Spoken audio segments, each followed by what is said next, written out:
It's been 11 years with 22 films and one major villain that the Avengers just can't seem to take down. We're at a major chapter in the MCU, with it simultaneously coming to a close with next month's release of Avengers Endgame. Of course, there's a lot to remember from those hours and hours of movie watching, but don't worry, we have you covered, with our list of the top 10 things you need to know before seeing Avengers Endgame. Let's jump in.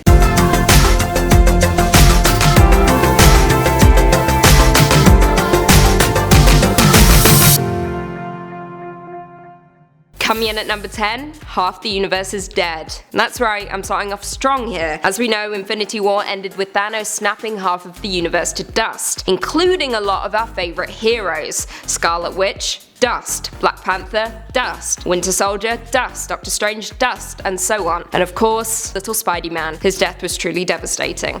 Now what we need to know going into Endgame is that our favourite heroes may not be dead. Yes, they're dusted, but perhaps they're just dusted to the soul world, a pocket dimension contained within a plot-motivating soul gem, and is often where the likes of Adam Warlock can be found. Now, though this may be a possibility, many are certain that our favourite characters will return after Ant-Man escapes the quantum realm and goes back in time to the Battle of New York. Well, according to the behind-the-scenes pictures anyway. In at number 9, Stormbreaker. So as we know, Thor's signature hammer Mjolnir was destroyed by Hela in Thor Ragnarok. But in Infinity War, we got to see a brand new weapon get crafted for the God of Thunder, Stormbreaker. Like Mjolnir, the hammer returns to Thor's hands, causing lightning and fire damage, and kinda operates like Asgard's Bifrost, able to instantaneously teleport its master to any location in the universe. Now, when Infinity War rolled around, fans were hoping this could be the weapon to bring down the Mad Titan, but alas, Thor tried his very best, but the snap got in there first. Coming in at number 8, Captain America and Tony Stark. It's hard to believe that it's been 3 years since we saw Captain America and Iron Man together on screen, with their last encounter occurring in Captain America's Civil War. A wedge was driven between the frenemies when it was revealed that Cap knew the truth about the death of Tony's parents, and that they were in fact murdered by Cap's brainwashed best friend, Bucky Barnes, aka the Winter Soldier. Now, could Endgame perhaps be the first film in the last 3 years to bring the tortured souls together again, or will we be left with no resolution? Do you think Cap will die to save Tony? Will Tony retire? Leave us all your thoughts below. Coming in at number 7, no more Hulk. Well,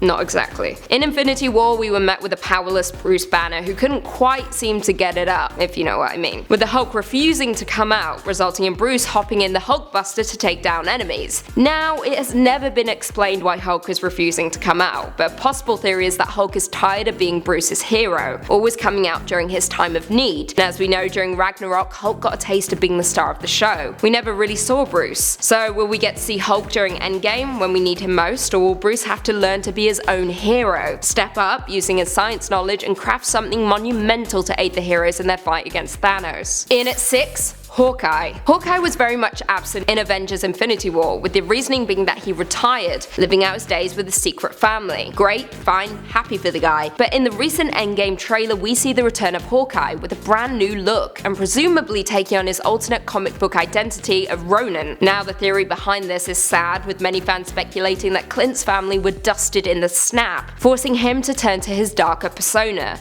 his purity fading, displaying a tortured soul. Devastating. In at number 5, Iron Man is stranded. As the Avengers Endgame showed us, Iron Man is floating around space, seemingly stranded with presumably Nebula, judging from the trailer, though saying that we don't know what part of the film it was taken from. All we know is that at the end of Infinity War, Tony and Nebula were the only 2 surviving heroes left on Titan, so we can only assume the 2 have stuck together, working their way back to the surviving heroes on Earth. Coming in at number 4, Ant-Man. As we know, Ant-Man is among the missing after Thanos' decimation. But thanks to Ant-Man and the Wasp, we got a more in-depth look into what actually happened to Scott Lang. In the post-credit scene of Ant-Man and the Wasp, we see that Hope, Janet, and Hank Pym got dusted away, leaving Ant-Man trapped inside of the subatomic quantum realm with seemingly no way out. Now, the trailer of Endgame reveals his return and also shows him marching side by side with his fellow heroes. How does he get out?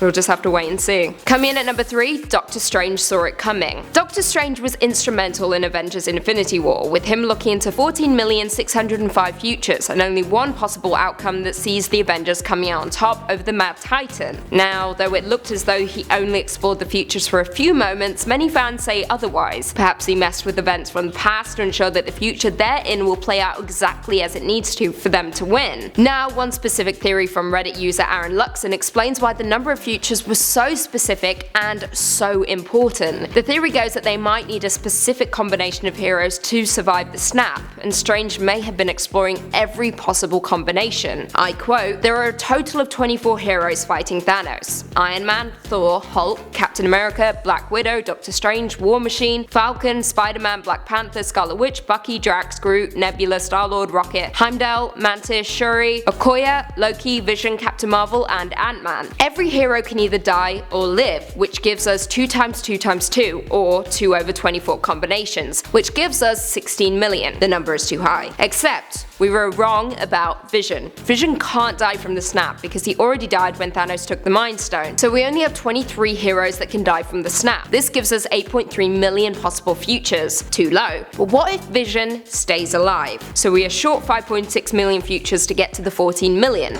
which is 66.9%. So in roughly 2/3 of the futures, Thanos takes the Mind Stone and Vision lives, and in the remaining 1/3, Vision dies, trying to protect it. We end up with a total of 14 million futures. Only one of these has the right combination of heroes to win. Maths. It's confusing, yes, but I suggest you all read the full article. It's very interesting and could answer some important questions leading into Avengers Endgame. Coming in at number 2, Thanos has all 6 Infinity Stones. So yes, as we know, Thanos now has all 6 Infinity Stones, using them to decimate half of the world's population, using his fancy gauntlet. But, as we saw at the end of the film, the gauntlet is in bad shape, begging the question, does it still work? If it doesn't, that gives our heroes a better chance to take the stones back, with the gauntlet being the only weapon capable of wielding the stones. So remove that from the equation, Thanos is weakened, and unable to possess the power of all the stones together without his glove. And finally, coming in at number 1, Captain Marvel. Captain Marvel was finally introduced to us in March, and she did not disappoint. Now, the MCU has set Captain Marvel up to be the strongest superhero in the MCU, being the only one capable of taking down the Mad Titan. So of course they had to fight tooth and nail to get her out in time before the release of Endgame. Her self-titled film showed us just how powerful she is, and by the end of the film,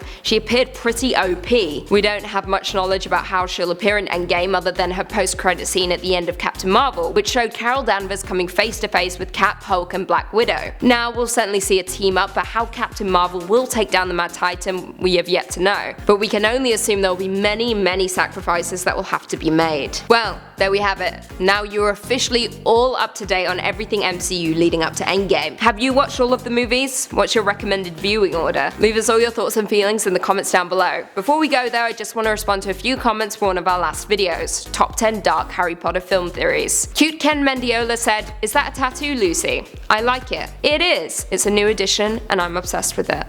Take a look. Grey-bearded drone pilot said, "Where is Jocelyn and why did you not introduce yourself, huh?" Oh Greybeard, I've been here from the very beginning. Do I still need to introduce myself? And don't fret, Joss is still here. She's not dead yet. One user said, "Are you related to Catherine McPhee?" Yes, do a part 2. Actually, yes I am related to Catherine McPhee, but not the one you're thinking of. My mum is actually called Catherine, but I'm sorry to say she is not the famous singer/actress. Sorry to let you down. If you haven't already, be sure to give this video a big thumbs up, subscribe and turn on notifications so you never miss another Beyond the Screen vid. And until next time, see you later.